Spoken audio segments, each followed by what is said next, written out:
నమస్తే, welcome to focus.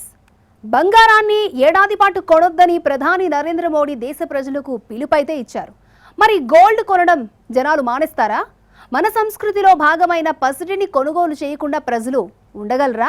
ఆర్థిక భద్రతకు తిరుగులేని భరోసా అయిన పుత్తడిని తీసుకోకుండా మహిళా మనులు ఆగగలరా? ఏడాది పాటు కొనకుండా ఉంటే విదేశీ మారక నిల్వలు మిగిలిపోతాయా? మరి కనకంపైనే ఆధారపడిన స్వర్ణకారులు, వ్యాపారులు, సిబ్బంది జీవనోపాధి పరిస్థితి ఏంటి? పెళ్లిలకు కంపల్సరీ కొనాల్సిన ఆభరణం పుస్తే. చిన్నారుల ఫంక్షన్లో చిన్నదైన బహుమతిగా ఇచ్చేది కూడా బంగారమే. చేతిలో కాసిన్నన్ని డబ్బులు మిగిలితే వాటితో కొనేది పుత్తడే.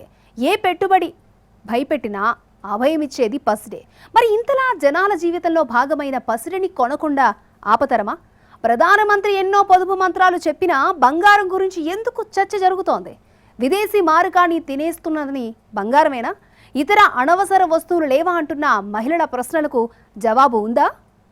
कि साल भर तक घर में कोई भी फंक्शन हो, कोई भी कार्यक्रम हो, हम सोने के गहने नहीं खरीदेंगे. బంగారం కొనొద్దని ప్రధాని ఎందుకు చెప్పారు? గోల్డ్ సెంటిమెంట్ అయిన దేశంలో కొనుగోళ్లు ఆగుతాయా? పెళ్లిళ్ల సీజన్లో జనాలు పసిడి కొనకుండా ఉండగలరా? ప్రధాని పిలుపుపై పుత్తడి పరిశ్రమ ఆందోళన ఏంటి? సంవత్సరం పాటు బంగారం కొనొద్దు అంటూ ప్రధానమంత్రి నరేంద్ర మోడీ ఇచ్చిన పిలుపు దేశవ్యాప్తంగా సంచలనం సృష్టిస్తోంది. పుత్తడి అంటే మక్కువ చూపే జనం ప్రధాని ఎందుకలా అన్నారంటూ మాట్లాడుకుంటున్నారు.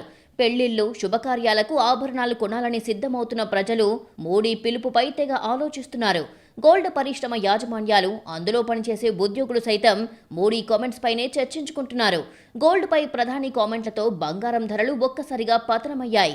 గోల్డ్ కంపెనీల షేర్లు ఢమాలన్నాయి. ఎందుకంటే ఒక దేశ ప్రధాని బంగారం కొనొద్దని అన్నారంటే మామూలు విషయం కాదు. ఎన్నో ఆర్థిక సంక్షోభాలు, ఆర్థిక మాంద్యాలు వచ్చినా ఎప్పుడూ లేని విధంగా ప్రధాని ఇలా వ్యాఖ్యలు చేయడం చర్చనీయాంశమయ్యింది. భారతదేశ చరిత్రలో ఇందిరాగాంధీ ఇలాగే ఒకసారి ప్రజలెవరూ గోల్డ్ కొనొద్దని పిలుపునిచ్చారు. ఆ తర్వాత ఇలాంటి కాల్ ఇచ్చింది నరేంద్ర మోడీనే. దీంతో గోల్డ్ ఎందుకు కొనొద్దంటున్నారు? దీనికి కారణమేంటి? దేశంలో ఏం జరుగుతోంది? ఆర్థిక సంక్షోభం రానుందా? బంగారం కొనడం ఒక సెంటిమెంట్గా మారిన దేశంలో ఇలాంటి పిలుపు ఇవ్వడమేంటి?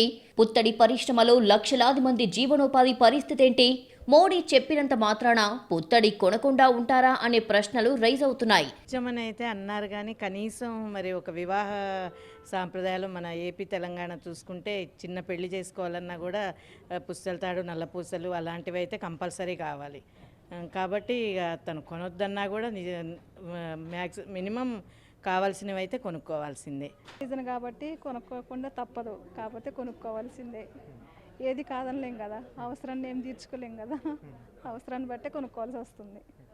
అవసరం లేదంటే కొనుక్కుండొచ్చు, కానీ అవసరం కదా, వాంటింగ్. ఇప్పుడు వచ్చాం మేము, విజయవాడ నుంచి వచ్చాం, వాచి కావాలనుకున్నాం, కొనుక్కోవాల్సిందే, తప్పదు కదా. మీరు చెప్పేదాన్ని బట్టి ఏంటంటే స్టాక్ పెట్టుకునేది కొనుక్కోకుండా ఉండాలన్నారు. అది కూడా జరగదు. డబ్బులు ఉంటాయి, కొనుక్కుంటారు, అంతేగాని ఆగరు కదా. అర్థం చెప్పింది. ఇప్పుడు కూడా బంగారు బిస్కెట్లు కూడా చాలా మంది కొనుక్కుంటారు, ఆగే ప్రసక్తి ఏం లేదు. మీరు చెప్తూ ఊకొడతారు, డబ్బులు ఉన్న కొనుక్కుంటారు, లాగర్లో దాచుకుంటారు. దాన్ని మీరేం చేయలేరు కదా, అది తప్పదు. ఇక దానికి ఇష్టంగా ఉండి కొనుక్కోవద్దు అనుకున్న వాళ్ళు ఉంటారు, కానీ 90% ఎవరికి వాళ్ళు కొనుక్కుంటూనే ఉంటారు. డబ్బులు ఉన్నప్పుడు ఏం చేస్తారు? కొనుక్కుంటారు. అందులో రేటు పెరిగింది కాబట్టి ఇంకా ఆశ పెరుగుతుంది. ఫ్యూచర్లో ఇంకా పెరిగిద్ది అంటున్నారు. అప్పుడు ఫ్లాట్లు కొని ఈ కబ్జాలు ఇటు కానీ ఇదే బెస్ట్ అని చెప్పుకొని లాగర్లో పెట్టుకుంటారు, సైలెంట్గా అమ్ముకుంటున్నారు. దీనికి ప్రాబ్లమే లేదు. ప్రధానమంత్రి నరేంద్ర మోడీ కేవలం గోల్డ్ గురించే చెప్పలేదు. పెట్రోల్, డీజిల్, విదేశీ పర్యటనలు, ఇలా చాలా విషయాల గురించి దేశ ప్రజలకు పొదుపు సూచనలు చేశారు. కానీ పుత్తడి అంటే జనాలకు ఎక్కువగా కనెక్ట్ అవుతుంది కాబట్టి అందరూ గోల్డ్ గురించి మాట్లాడుకుంటున్నారు. కానీ ప్రధాని మోడీ పిలుపు సారాంశం మాత్రం ఒక్కటే: మన దగ్గరున్న ఫారెక్స్ రిజర్వులు కాపాడుకోవడం, విదేశీ మారక రిజర్వులను ఆదా చేసుకోవడం. ఖజానాలో దాచిన డాలర్లు తరిగిపోతే దేశ ఆర్థిక పరిస్థితి ఊహించడానికే దారుణంగా ఉంటుందంటున్నారు ఆర్థిక నిపుణులు. కానీ ప్రజల ఆర్థిక భద్రతకు భరోసానిచ్చే బంగారంతో ముడిపెట్టడం వెనక అసలు కదేంటని కూడా జనం అడుగుతున్నారు. మానేస్తారు, కొంటానే ఉంటారు. గోల్డ్ అన్నాక ఎలా కొనుక్కోకుండా ఉంటారు? అంటే ఆడవాళ్ళకి ఆర్నమెంట్స్ అంటేనే కదా ఎక్కువ ఇష్టము. సో ఆర్నమెంట్స్ గోల్డ్ తీసుకోకుండా ఎలా ఉంటారు? ఎవరు ఏ స్టేట్మెంట్ పాస్ చేసినా లేడీస్ అయితే ఆగరు గోల్డ్ పర్చేస్ చేయకుండా. అసలు గోల్డ్ లేకుండా ఏ ఈవెంట్ ఫుల్ఫిల్ అవుతుంది? మామూలుగా చెప్పాలంటే ఏ చిన్న శుభకార్యమైనా బంగారంతోనే స్టార్ట్ చేస్తాం మనం. కాకపోతే ఎంతో కొంత పిల్లలకైతే ఇది ఒక రకంగా చెప్పాలంటే మాకు ఫ్యూచర్ ఇన్వెస్ట్మెంట్ రూపకంగానైనా కూడా మేము కొని ఎంతో కొంత పిల్లలకు పెట్టాలనేది నా ఉద్దేశం. కాకపోతే కొనకూడదు అంటే ఇప్పుడున్న సిచ్యుయేషన్స్లో కొనకూడదు అంటే నిల్వలను మేనేజ్ చేసుకోవడానికే కావచ్చు, లేకపోతే మన ద్రవ్యోల్బణ పరిస్థితులను అటు ఇటు బ్యాలెన్స్ చేయడానికే చెప్పారు కావచ్చు. వన్ ఆఫ్ ద స్టేట్మెంట్ చాలా కరెక్ట్ అది. కాకపోతే ఎంతో కొంత మాకు కూడా సెక్యూర్డ్ ఇన్వెస్ట్మెంట్ కింద మేము కొంటుంటాం అంతే. ఇరాన్, ఇజ్రాయెల్, అమెరికా యుద్ధంతో కొన్ని నెలలుగా పశ్చిమాసియా అట్టుడుగుతోంది. వార్ ఎఫెక్ట్తో అంతర్జాతీయ మార్కెట్లో ముడి చమురు, ఎరువుల ధరలు భారీగా పెరిగాయి. ఇక 2-3 ఏళ్లుగా పసిడి ధరలు ఊహించని స్థాయిలో పైకి ఎగబాకుతున్నాయి. వీటిని ఇతర దేశాల నుంచే మనం దిగుమతి చేసుకోవాలి. అంటే డాలర్ల రూపంలోనే వాటికి చెల్లించి కొనాలి. దీంతో మన దగ్గరున్న విదేశీ మారక ద్రవ్యం వీటి కొనుగోలుకే ఎక్కువ ఖర్చు పెట్టాల్సి వస్తోంది. ఇరాన్ యుద్ధానికి ముందు మన ఫారెక్స్ రిజర్వ్లో $728 బిలియన్ ఉండేవి. మన కరెన్సీలో చెప్పాలంటే దాదాపు 69 లక్షల కోట్ల రూపాయలు. కేవలం 2 నెలల్లో అవి $690 బిలియన్ తగ్గాయి. అంటే ఆ రేంజ్లో మనం ఆయిల్, ఎరువులు, బంగారం కొంటున్నాం కాబట్టి డాలర్ల నిల్వలు కరిగిపోతున్నాయి. ముడి చమురు, పసిడి, మెడిసిన్, ఆహారం, ఎలక్ట్రానిక్ ఉత్పత్తులు, సెమీ కండక్టర్లు, ఇతర ఉత్పత్తులు, సర్వీసెస్ ఇలా అనేక దిగుమతులకు గాను 2025-26 ఆర్థిక సంవత్సరంలో మన దిగుమతుల బిల్లు $775 బిలియన్. అందులో ముడి చమురు, గోల్డ్, వంట నూనెలు, ఎరువుల బిల్లే ఏకంగా $240 బిలియన్ కన్నా ఎక్కువ ఉంది. ఇలా అవసరాలు, విలాస వస్తువులు అనే తేడా లేకుండా ఎడాపెడా దిగుమతుల కోసం మనం ఎక్కువ ఖర్చు చేయాల్సి వచ్చే కొద్దీ మన ఫారెక్స్ నిల్వలు మరింత హారతి కర్పూరంలా కరిగిపోతున్నాయి. ఇలా డబ్బాలో నిత్యావసరాలకు దాచిన డాలర్లు మొత్తం కరిగిపోయి $1 కూడా లేకుండా పోతే మన దేశ ఆర్థిక పరిస్థితి ఏమవుతుంది అని ఆందోళన కూడా వ్యక్తమవుతోంది. ఎవరికైనా బ్యాంక్ బ్యాలెన్స్ లేదంటే స్థలాలు, ఇళ్లు, బంగారమే బలం. ఏది తినాలన్నా, కొనాలన్నా బ్యాంకుల్లోనో, బీరువాలోనో, జేబుల్లోనో డబ్బులుండాలి. దేశ ఆర్థిక వ్యవస్థకు ఇదే సూత్రం వర్తిస్తుంది. డాలర్ల వంటి విదేశీ మారక నిల్వలే దేశాల ఆర్థిక బలం. డాలర్ విలువ ఎక్కువైపోయి రూపాయి వాల్యూ బక్కచిక్కిపోతుంది. మన దగ్గర డబ్బులు లేకపోతే విదేశీ వ్యాపారులు పెట్టుబడులు పెట్టడానికి ముందుకు రారు. అదే జరిగితే దేశం ఆర్థిక సంక్షోభంలోకి కూరుకుపోతుంది. ఎందుకంటే ఒక దేశం ఎంత సంపన్నంగా ఉంది, ఎంత సురక్షితమైనది అని చెప్పడానికి ఈ ఫారెక్స్ రిజర్వులు ఒక రిపోర్ట్ కార్డు లాంటివి. మనకు లోన్ ఇచ్చే ముందు సిబిల్ స్కోర్ ఎలా చూస్తారో డాలర్ రిజర్వులను బట్టి S&P, Fitch, Moody's వంటి ఇంటర్నేషనల్ రేటింగ్ సంస్థలు రేటింగ్ ఇస్తాయి. రేటింగ్ ఎంత ఎక్కువ ఉంటే మన దేశానికి రుణాలు అంత తక్కువ వడ్డీ రేటుకు వస్తాయి. మామూలుగానైతే 7 నుంచి 10 నెలల పాటు ముడి చమురు దిగుమతులకు సరిపడా డాలర్లు ఉంటే ఆ దేశ పరపతి బాగున్నట్లు లెక్క వేస్తారు. పివి నరసింహారావు హయాంలో అంటే 1991లో మన దేశం దగ్గర కేవలం 2 వారాలకు సరిపడా మాత్రమే విదేశీ మారక ద్రవ్య నిల్వలు ఉన్నాయి. అందుకే మన దగ్గరున్న గోల్డ్ను లండన్లో తాకట్టు పెట్టి రుణం తీసుకున్నారు. ఇప్పుడు మన విదేశీ మారక నిల్వలు 9 నుంచి 11 నెలలకు సరిపడా ఉన్నా పశ్చిమాసియా యుద్ధం ఎప్పుడెలా మారుతుందో, పరిస్థితులు ఎలా మారుతాయో తెలియదు. ఇప్పట్లో ఇరాన్ యుద్ధం ముగిసిపోయేలా లేదు. దీంతో రాబోయే రోజుల్లో ముడి చమురు ధరలు మరింత పెరిగే అవకాశం ఉంది. ఎరువుల ధరలు కొండెక్కే ప్రమాదం ఉంది. అదే జరిగితే వాటిని దిగుమతులకు భారీగా ఖర్చులు చేయాల్సి రావచ్చు. అనుకున్న దానికంటే ముందే మన ఖజానా ఖాళీ కావచ్చు. అదే జరిగితే ఆర్థిక సంక్షోభం తప్పదు అన్నది ఆందోళన. అయితే ప్రధాని నరేంద్ర మోడీ బంగారంతో విదేశీ మారక నిల్వలను ఎందుకు ముడిపెట్టారు అన్నది చర్చనీయాంశమయ్యింది. విదేశీ మారక నిల్వలకు, బంగారం కొనుగోలుకు ఎందుకు ముడిపెట్టారు? మన భారతీయులు ఆ స్థాయిలో పసిరిని కొంటున్నారా? గోల్డ్ సేల్స్ తగ్గిపోతే అదే పరిశ్రమపై ఆధారపడిన లక్షలాది మంది జీవనోపాధిపై ఆందోళన పెరుగుతోందా? స్వర్ణకారుల బతుకు బండిపై ప్రభావం పడుతుందా? భారతదేశంలో బంగారం అంటే కేవలం ఒక లోహమో, ఆభరణమో కాదు. అది ఒక సామాజిక సెంటిమెంట్, ఆర్థిక భద్రత, అంతస్తుకు నిదర్శనం. అయితే ఏడాది పాటు బంగారం కొనొద్దని ప్రధాని నరేంద్ర మోడీ తన ప్రసంగంలో ప్రత్యేకంగా ప్రస్తావించడానికే మన దిగుమతులే కారణమని ఆర్థికవేత్తలు అంటున్నారు. భారతీయులు ఏడాదికి సగటులో కొనే పసిడి దాదాపు 700 నుంచి 900 టన్నులని ఒక అంచనా. దీని విలువ సుమారు 13,69,000 కోట్లు. 2024-25తో పోలిస్తే 2025-26లో పసిడి దిగుమతులు దాదాపు 24% పెరిగాయి. ధర పెరుగుతూ పోయినా మన వాళ్లు మాత్రం బంగారం కొనకుండా ఉండలేరు. 90% బంగారాన్ని ఇతర దేశాల నుంచి దిగుమతి చేసుకోవాల్సిందే. అంటే ఆ స్థాయిలో మన ఖజానాలో ఉన్న డాలర్లను ఖర్చు చేయాల్సిందే. మోడీ చెప్పినట్టు ఓ 12 నెలలు బంగారం కొనడం మానేస్తే ఫారెక్స్ రిజర్వుపై ఒత్తిడి తగ్గుతుందని కొందరు వాదిస్తున్నారు. విదేశీ మారక నిల్వలపై ఆందోళనకు మరో కారణం గల్ఫ్ దేశాల సంక్షోభం. ఇరాన్ వార్తో అనేక గల్ఫ్ దేశాలు అల్లాడిపోతున్నాయి. దుబాయ్, సౌదీ, ఖతార్ వంటి దేశాల్లో పనిచేస్తున్న భారతీయులు తమ కుటుంబ సభ్యులకు డబ్బులు పంపిస్తూ ఉంటారు. ఫారెక్స్ రిజర్వులో ఎన్ఆర్ఐలు పంపించే డబ్బులే అగ్రస్థానం. ఇప్పుడు గల్ఫ్ దేశాలు ఆర్థిక సంక్షోభం నెలకొనడంతో చాలా మంది ఉద్యోగాలు ప్రమాదంలో పడ్డాయి. కొన్ని కంపెనీలు జీతాల్లో కోత విధించాయి, మరికొన్ని ఆలస్యంగా ఇస్తున్నాయి. దీంతో మన ఖజానాలోకి విదేశీ ధనం రావడం తక్కువవుతోంది. దీనికి తోడు మన ఎగుమతులకు మనకు రావాల్సిన డాలర్లకు కూడా ఆటంకం ఏర్పడుతోంది. ఇటు రెమిటెన్స్లు, అటు దిగుమతుల ఖర్చులతో మన విదేశీ మారక నిల్వలన్నీ కరిగిపోతున్నాయి. గత 10 ఏళ్లలో భారతదేశం భారీగా బంగారాన్ని దిగుమతి చేసుకుంది. ప్రపంచంలోనే 2వ అతిపెద్ద బంగారం వినియోగదారుగా కొనసాగుతోంది. గడిచిన 10 ఏళ్లలో అంతర్జాతీయ మార్కెట్లో ధరలు ఆకాశాన్ని తాకినా, ప్రభుత్వం దిగుమతి సుంకాలను మార్చినా భారతీయ వినియోగదారుడి పసిడి వ్యామోహం ఏమాత్రం తగ్గలేదు. 10 ఏళ్ల సగటున గమనిస్తే భారత్ ఏటా సుమారు 700 నుండి 900 టన్నుల బంగారాన్ని దిగుమతి చేసుకుంటోంది. 2025-26 నాటికి పసిడి దిగుమతి బిల్లు రికార్డు స్థాయిలో $71.98 బిలియన్ చేరింది. ఆశ్చర్యకరమైన విషయం ఏమిటంటే 2024-25తో పోలిస్తే 2025-26లో దిగుమతి చేసుకున్న బంగారం పరిమాణం సుమారు 4.76% తగ్గింది. కానీ దానికోసం మనం చెల్లించిన సొమ్ము మాత్రం 24% పెరిగింది. దీనికి ప్రధాన కారణం అంతర్జాతీయ మార్కెట్లో బంగారం ధరలు విపరీతంగా పెరగడమే. భారత్ తన మొత్తం దిగుమతుల్లో సుమారు 5% నుంచి 9% కేవలం బంగారం కోసమే ఖర్చు చేస్తోంది. ఇది దేశ వాణిజ్య లోటు పెరగడానికి ప్రధాన కారణం. 2025-26లో వాణిజ్య లోటు $333 బిలియన్ చేరడంలో పసిడి పాత్ర కీలకం. మన దేశానికి అవసరమైన బంగారంలో సింహభాగం అంటే 40% స్విట్జర్లాండ్ నుంచే వస్తోంది. యుఏఈ 16%, దక్షిణాఫ్రికా 10%. ఈ స్థాయిలో దిగుమతులకు భారీగా డాలర్లు చెల్లించాల్సి వస్తోంది. డాలర్లు ఆదా కావాలంటే బంగారం కొనడం ఏడాది పాటు మానేయాలని ప్రధాని పిలుపునిచ్చారు. కానీ మోడీ ప్రకటనపై దేశీయ ఆభరణాల పరిశ్రమ ఆందోళన చెందుతోంది. ప్రత్యక్షంగా పరోక్షంగా లక్షలాది మందికి ఉపాధి కల్పిస్తున్న జ్యువెలరీ పరిశ్రమపై ఇది తీవ్ర ప్రభావం చూపనుందని చెబుతోంది. माननीय देश के प्रधानमंत्री मोदी जी से यह आह्वान कर रहे हैं कि हमारे सर्राफा व्यापार को बचाने के लिए, उनके परिवार को बचाने के लिए और सर्राफा व्यापार के स्टाफ के परिवार को बचाने के लिए वो 1 साल तक सर्राफा व्यापारियों का घर कैसे चलेगा. మోదీజీ చేసిన వ్యాఖ్యల వల్ల ఏమీ తెలియదు, బిజినెస్ అనేది నడవడమే లేదు. అతనే వాళ్ళు గవర్నమెంట్ నుంచి ఏదైనా ఉపాధి అంటే స్కీములు కానీ చేయడం కానీ అట్లా చేయడం చేస్తే మాకు బాగుంటుందని మనకు చేస్తాం.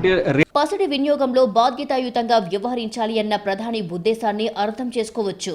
పెళ్లిళ్లు, శుభకార్యాలకు బంగారం కొనొద్దన్న పిలుపు మాత్రం అందుకు పరిష్కారం కాదంటున్నారు వ్యాపారులు. దేశంలో కుటుంబాల దగ్గర వేలాది టన్నుల బంగారం నిరుపయోగంగా పడి ఉంది. గిరాకీని తగ్గించే బదులు గోల్డ్ మానిటైజేషన్ పథకం పునరుద్ధరణ ద్వారా నిరుపయోగ బంగారాన్ని పునర్వినియోగంలోకి తేవాలని సూచిస్తున్నారు. తద్వారా పసిడి దిగుమతులపై ఆధారాన్ని తగ్గించుకోవచ్చని చెబుతున్నారు. బంగారం 80,000 నుంచి ఒక్కసారిగా 1,80,000కు పెరిగిపోయి పబ్లిక్ ఎవరు కొనలేని పరిస్థితుల్లో చిన్న చితక వారు ఎవరు కూడా బంగారు దరిదాపుల్లో కూడా రావద్దు అనే పరిస్థితులు ఎదురైనాయి. అట్లాంటి పరిస్థితుల్లో మరి ఈనాటి ప్రధానమంత్రి స్టేట్మెంటు మా బంగారు రంగానికి చాలా ఇబ్బందులకు గురి చేస్తూ ఉంది.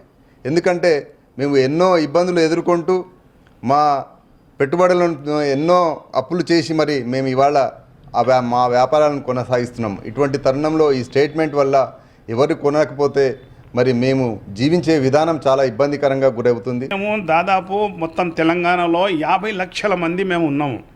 జ్యువెలరీ షాపులు, స్వర్ణకారు కలిసి 50 లక్షల మంది ఇప్పుడు రోడ్ పైన వచ్చేస్తాం. ఎందుకంటే ఇప్పుడు తొలుతనే మాకు గిరాకులు లేవు, రెంట్ ఉంది, మళ్ళీ వర్కర్స్ ఉన్నారు మా దగ్గర, వాళ్ళ జీవితం ఎట్లా, మళ్ళీ మీరు ఇట్లా అంటే ఇప్పుడు మేము వర్కర్స్ తీసేయాలి. మేము వర్కర్లు తీసేస్తే వాళ్ళు ఎక్కడ వస్తారు, యాడుకోతారు. కొనకండి 1 ఇయర్ వరకు అని అంటున్నాడు. అలాంటప్పుడు బ్యాంకుల దగ్గర ఎంత బంగారం, బ్యాంకులు ఎందుకు ఉంటున్నాయి, పెద్ద పెద్ద కార్పొరేట్ వాళ్ళు ఎందుకు ఉంటున్నారు, బడా బడా వ్యాపారస్తులు, బడా బడా డబ్బులున్న వాళ్ళందరి దగ్గర ఉన్నది బంగారం మాత్రమే. వాళ్ళందరినీ ఫస్ట్ కంట్రోల్ చేయాలి. వాళ్ళు ఎక్కడి నుంచి డబ్బులు తెచ్చుకుంటున్నారో ఫస్ట్ వాళ్ళ మీద నిఘా పెట్టాలి. నిరుపయోగంగా ఉన్న బంగారం పునర్వినియోగం, రీసైక్లింగ్ ఉత్తమ పరిష్కారాలని జ్యువెలర్స్ గోల్డ్ స్మిత్ ఫెడరేషన్ సభ్యులు చెబుతున్నారు. ఎందుకంటే గోల్డ్ గిరాకీ ఒక్కసారిగా తగ్గిపోతే ఈ రంగంపై ఆధారపడి ఉన్న 3.5 కోట్ల మంది జీవితాలు ఇబ్బందులు పడతాయి. గిరాకీని తగ్గించే బదులు బులియన్ బ్యాంకును ఏర్పాటు చేయాలని సూచిస్తున్నారు. దేశీయంగా పుత్తడి సమీకరణ, ప్రామాణీకరణతో పాటు గోల్డ్ రుణాలు, సెటిల్మెంట్స్ బులియన్ బ్యాంకును సెటప్ చేయాలి. బులియన్ బ్యాంక్ ద్వారా గోల్డ్ ఎక్స్చేంజ్ ట్రేడెడ్ ఫండ్లు తమ వద్దనున్న పసిడి లోహంలో 20 నుంచి 30 వరకు అప్పుగా ఇచ్చేందుకు పర్మిషన్ ఇవ్వాలి. బులియన్ బ్యాంకుతో వార్షిక పసిడి దిగుమతులు 200 నుంచి 300 టన్నుల వరకు తగ్గవచ్చు. అంటే $45 బిలియన్ వరకు సేవ్ అవుతుంది. బంగారం లేకుండా పెళ్లి జరిగే కాలం కాదు. దగదగల నగలతో మెరిసిపోవాలన్న స్టేట్ సింబల్ పక్కన పెట్టడం కుదిరేది కాదు. పుట్టుక నుంచి చావు వరకు మనిషి జీవితంలో పుత్తడి విడదీయరాని బంధం. దేశాలే ఆర్థిక భద్రతకు బంగారం నిల్వలు పెంచుకుంటూ ఉంటే సామాన్య జనాలు తమ సోషల్ సెక్యూరిటీ కోసం కొనకుండా ఉండగలరా? ఎన్ని గోల్డ్ ఇన్వెస్ట్మెంట్స్ స్కీమ్స్ ఉన్నా ఫిజికల్గా గోల్డ్ను కొనకుండా జనాలను కట్టడి చేయడం సాధ్యమయ్యే పనేనా? చిన్న శుభకార్యమైనా పెద్ద శుభకార్యమైనా మొదలయ్యేది బంగారంతోనే. డబ్బులు మిగిలితే కొనేది గోల్డే. స్థలాలు కబ్జా అవుతాయేమో కానీ బంగారాన్ని లాకర్లలో భద్రంగా దాచుకోవచ్చు. ఎప్పుడు కావాలంటే అప్పుడు డబ్బుగా మార్చుకొని ఎమర్జెన్సీ అవసరాలకు ఉపయోగించుకోవచ్చు. బంగారానికి మహిళలకు విడదీయరాని బంధం. శుభకార్యాలు, పండుగలు, వేడుకలు, వివాహాలు ఇలా ఏదైనా బంగారం కొనుగోలు చేయాలని ఆసక్తి చూపిస్తుంటారు మహిళలు. ఇక మన పెద్దలు కూడా ఇదే సూచిస్తుంటారు. సురక్షితమైన పెట్టుబడి బంగారమే అని చెబుతుంటారు. అందుకే దీనికి అంత డిమాండ్ ఉంటుంది. ఇలా కొన్న బంగారం ఆ రోజుల్లో అయితే ఎమర్జెన్సీ ఫండ్లా ఉపయోగపడేది కూడా. పెద్దగా బ్యాంకింగ్ సేవలు, ఇతర ఇన్వెస్ట్మెంట్ ఆప్షన్లు అందుబాటులో లేని రోజుల్లో వారి ముందు చూపు మంచిదే. అందుకే పండగైన, శుభకార్యమైన బంగారు ఆభరణాలు కొనుగోలు చేయడం అనేది ఒక ఆనవాయితీగా వస్తోంది. భారతీయ కుటుంబాల్లో పుట్టుక నుండి చావు వరకు ప్రతి శుభకార్యంలోనూ బంగారం భాగమైపోయింది. పెళ్లంటేనే బంగారం. వధువుకు అలంకారంగా మాత్రమే కాకుండా అది ఆమెకిచ్చే స్త్రీధనంగా, అంటే ఆర్థిక భద్రతగా భావిస్తారు. దంతెరాస, అక్షయ తృతీయ వంటి రోజుల్లో బంగారం కొనడం అదృష్టంగా భావిస్తారు. ఈ సాంప్రదాయ బంధాన్ని తెంచుకోవడం సామాన్యులకు అంత సులభం కాదు. బంగారం అంటే మహిళలు కంపల్సరిగా కొంటుంటారు. కొన్ని ఇప్పుడు ఏడాది వరకు ఆగమంటే కొంతమంది పెళ్ళిళ్ళు ఉంటాయి, ఫంక్షన్లు ఉంటాయి, వాళ్ళు కొనడం తప్పదు. కాకపోతే బంగారాన్ని బంగారం రేటు తగ్గించకుండా బంగారం కొనద్దని చెప్పడం మాత్రం చాలా బాధాకరం. నా పెళ్ళి ఉంది అనుకోండి, పెళ్ళిలో ఖచ్చితంగా వాళ్ళు ఎంత పెడుతున్నారు ఏంటిది అని అడుగుతారు. ఇప్పుడు అదే ఒక కారు 4 లక్షలు పెట్టి కొనుక్కున్నారు అనుకోండి, అదే కారు అమ్మితే 2 లక్షలు లక్షే వస్తుంది. అదే ఇప్పుడు ఆ 4 లక్షలు పెట్టేసేసి బంగారం కొనుక్కుంటే అది ఇప్పుడే 10 లక్షలు వస్తుంది. మనం ఒక్కసారి అయితే ఇల్లు కొనలేము కదా, 10 లక్షలు 20 లక్షలు పెట్టి కొనలేము. అదే ఇప్పుడు 10,000 20,000 కొంచెం బంగారం కొనుక్కుంటే అదే బంగారం అమ్మి ఎంతో మంది బాగుపడుతున్న వాళ్ళు ఉన్నారు, బిజినెస్లు పెట్టుకుంటున్న వాళ్ళు ఉన్నారు. సార్ వల్ల ఈ విధంగా ప్రకటన చేయడం వల్ల మాకు కూడా కొద్దిగా చేతి పని చేయడానికి కూడా మాకు ఉపాధిగానే కోల్పోయే పరిస్థితి ఉంది. సో మోదీ సార్ దీనికి ఏమైనా ప్రత్యామ్నాయంగా చేస్తే ఏమైనా బాగుంటుందని కోరుకుంటున్నాం. ఎందుకంటే మేము దీని మీద ఆధారపడి, కుటుంబం మొత్తం దీని మీద ఆధారపడి ఉంటుంది. చేసుకునేదాకా మాకు వెళ్ళదు. దీనివల్ల ప్రకటనతో కొద్దిగా ఆందోళన పరిస్థితి ఉంది. స్టాక్ మార్కెట్లో హెచ్చుతగ్గులు ఉన్నా, రియల్ ఎస్టేట్ రంగంలో చిక్కులున్నా సామాన్యుడు నమ్మే ఏకైక పెట్టుబడి బంగారం. కరెన్సీ విలువ తగ్గుతున్నప్పుడు బంగారం విలువ పెరుగుతూ వస్తోంది. అందుకే దీన్ని ఒక సేఫ్ హెవెన్ గా భావించడానికి అదే కారణం. అర్ధరాత్రి డబ్బు అవసరమైన బంగారాన్ని తాకట్టు పెట్టి లేదా అమ్మి వెంటనే నగదు పొందవచ్చు. ఈ సౌలభ్యం మరే ఇతర పెట్టుబడిలోనూ ఉండదు. భారతదేశంలో బ్యాంకింగ్ వ్యవస్థ ఇంకా చేరువ కాని మారుమూల ప్రాంతాల్లో రైతులు, సామాన్యులు తమ పొదుపు మొత్తాన్ని బంగారంగా మార్చుకుంటారు. కరువు వచ్చినా, పంటలు పండకపోయినా వారికి అండగా నిలిచేది పసిడి మాత్రమే. సామాన్యులే కాదు, దేశాలు పోటీపడి మరీ బంగారం నిల్వలను పెంచుకోవడానికి కారణం ఆర్థిక భద్రత కోసమే. 1942లో క్విట్ ఇండియా ఉద్యమం పతాక స్థాయికి చేరిన సమయంలో 10 గ్రాముల బంగారం సగటు ధర ₹44గా ఉండేది. ఆ తర్వాత 5 ఏళ్లలోనే ధర రెట్టింపై దేశానికి స్వాతంత్రం వచ్చినాటికి ₹88కు చేరుకుంది. 1950 నాటికి బంగారం ధర ₹100 కాగా 1960 నాటికి 112కు పెరిగింది. 1970 నాటికి 184గా ఉన్న పసిడి ధర 1980 నాటికి 1330కి చేరింది. 1990 నాటికి 3200 కాగా 2000 నాటికి 4400కి చేరింది. 2010లో 18500 కాగా 2020 నాటికి 42700కు చేరింది. 2021లో 48700గా ఉన్న పసిడి ధర 2022లో 52700కి చేరింది. 2026లో 1,57,000 దాటింది. గోల్డ్ పెరుగుతూనే ఉంటుంది కాబట్టి భవిష్యత్తుకు భరోసానిస్తుందని నమ్మకం జనాలకు ఎక్కువ.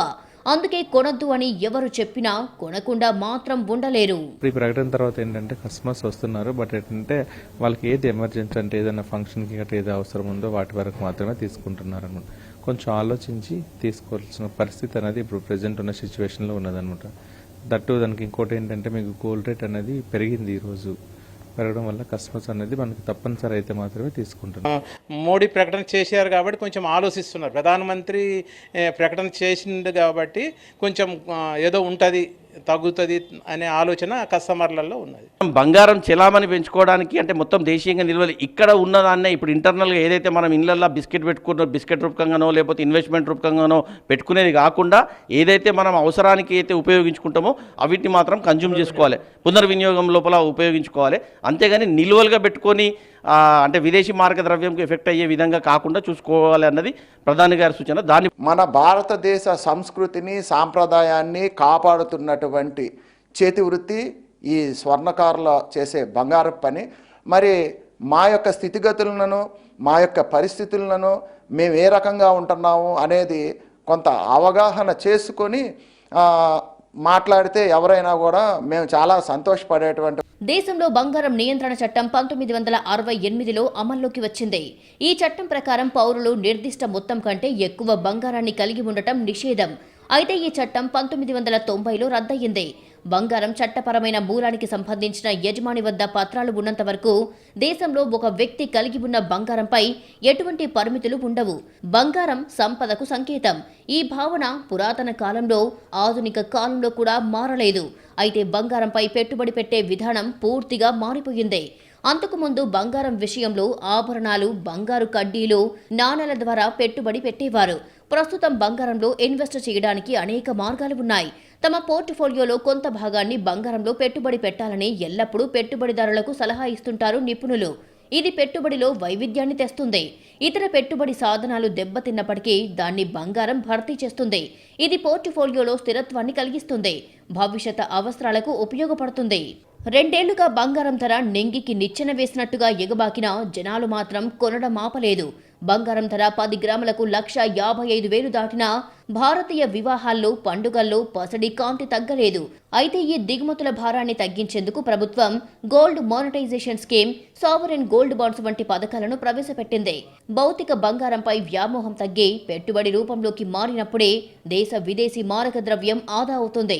భారతీయుల పసడి ఆకలి దేశ ఆర్థిక వ్యవస్థకు ఒకవైపు భరోసానిస్తూనే మరోవైపు వాణిజ్య లోటు రూపంలో సవాలు విసురుతోంది. కానీ బంగారం సెంటిమెంట్ మాత్రం బంగారం కొనుగోళ్లను ఆపలేదన్నది చరిత్ర చెబుతున్న సత్యం. విశ్వబ్రాహ్మణులు ఈ మంగళసూత్రాలు తయారు చేయడం వల్ల కొన్ని జీవితాలు కూడా వెలుగులో ఉంటాయనేది అది సత్యం. అందుకనే స్వర్ణకార వృత్తి చేసుకునే వాళ్ళ దగ్గరే కస్టమర్ కూడా వచ్చి వాళ్ళు ఆదరించాలని చెప్పని కూడా మేము తెలియజేస్తున్నాం. సార్ మనకి పర్పస్ అనేది గోల్డ్ సేవింగ్, గోల్డే మనకి ల్యాండ్ గోల్డ్ మీద మంచి ఫ్యూచర్ అనేది సేవింగ్ ప్రాపర్టీతో ఉంటుంది. గోల్డ్ కొనుక్కుండా మనం సేవింగ్ చేయాలంటే ల్యాండ్ అంటే ఇప్పటికిప్పుడు కొనలేం కదా సార్. ఒక 1 lakh ఉంటే గోల్డ్ కొనుక్కుంటే సేవింగ్ అవుతుంది. ఈ రోజు కాకపోయినా రేపైనా రేట్ పెరిగిద్ది. గోల్డ్ కొనుక్కుంటేనే మనకు సేవింగ్ అనేది పర్పస్ ఉంటుంది. వాళ్ళ అన్నారనే అంటారు మనం కొంటేనే మనకు ప్రాఫిట్, వాళ్ళ అన్నారు మనం కొనుక్కుండా ఉంటాం కదా సార్. స్వదేశీ వస్తువులు, విదేశీ వస్తువుల గురించి సో కొన్ని కొనొద్దు అంటే దానికి ఎగ్రీ అవుతారు, కానీ ప్రజలు అనేవాళ్ళు అన్నిటికీ ఎగ్రీ అవ్వలేరు. పాజిబిలిటీ ఉన్నది ఎప్పుడు కూడా ప్రజలు చేస్తారు, పాజిబిలిటీ లేని వాళ్ళు చేయలేరు. సో ఈ క్రమంలో చూసుకుంటే సేల్స్ అయితే ఓవరాల్గా చూసుకుంటే తగ్గినాయి సార్. ఇప్పుడు ఈయన చెప్పడం వల్ల తగ్గిందా ఇంకోటనే కాదు, కానీ సేల్స్ అయితే ఓవరాల్గా తగ్గడం జరిగింది. ముడి చమురు, ఎరువులు, ఆహార పదార్థాలు, మెడిసిన్ ఇలా ఎన్నో నిత్యావసరాలతో పాటు బంగారానికి కూడా భారీగా విదేశీ మారక నిల్వలు ఖర్చు చేస్తున్న మాట వాస్తవమే. కానీ ప్రజలు బంగారం కొనడం పూర్తిగా మానేయడం అసాధ్యం. కానీ కొనుగోలు చేసే పద్ధతిలో మార్పు వచ్చే అవకాశం ఉంది. ఆభరణాల రూపంలో కాకుండా పెట్టుబడి రూపంలో కొనేవారు గోల్డ్ బాండ్ల వైపు వెళ్తే దేశానికి, వ్యక్తికి కూడా లాభం. అయితే పెళ్లిళ్లు, సాంప్రదాయాల కోసం భౌతిక బంగారం కొనుగోళ్లు ఎప్పటికీ కొనసాగుతూనే ఉంటాయి. ప్రధాని పిలుపునిచ్చినా, ఎవరు పిలుపునిచ్చినా గోల్డ్ కొనడం ఆపడం సాధ్యమయ్యే పని కాదు.